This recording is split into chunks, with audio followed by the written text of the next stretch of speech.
fondation tout de étant il y a ça à ce carbo c'est moi pour simula Gabon Cameroun et Guinée équatoriale na et on là base de festival ya festival culturel et bitam be ya bovala fufulu ya mairie bitam ingwan utate mo lo ma motan mo lo ma masaman ya mo lo ma zangba umbute ne be mi bumo be mini nse to fili akisana tebe tamava de bakare mina na batila na mo misese nse to fili ate mo wala wum akakwe mo wala mala bada ya nevala mo bo mo fang izuma sese na bo fang mikatiliban bo lomo kun bo lomo son mikatiliban e borbata na bo nambarambi na be mbarambi na bakarnambi mi ebe le fon lo na mikatiliban ba bori fa lo vala e borba yi mala indana yoeba indana yoe satu indan isaben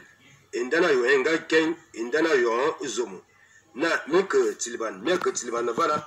abo pierre moclero ou quoi ungo enya nambala yem radio 3 frontières abona miko tobo eyon be kwabo bisebeti besese avant mazemina leur valale engon out molo ma motana mbutene be mbumo be mini ayoeba esaben yefa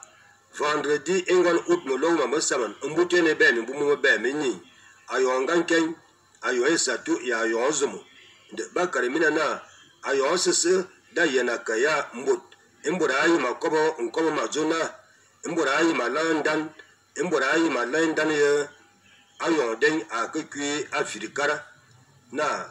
mamatemo sese eburba yi mo me yana bona mikatiliban eburbo vosana kalarte ebobono ntebosu ajue bisambite enyanegi abosolomba mbula yem nya atie mamayo ntumu aneba kaba wula mamatemo sese enyana vena de boman jentu imbori kiya wo bi afete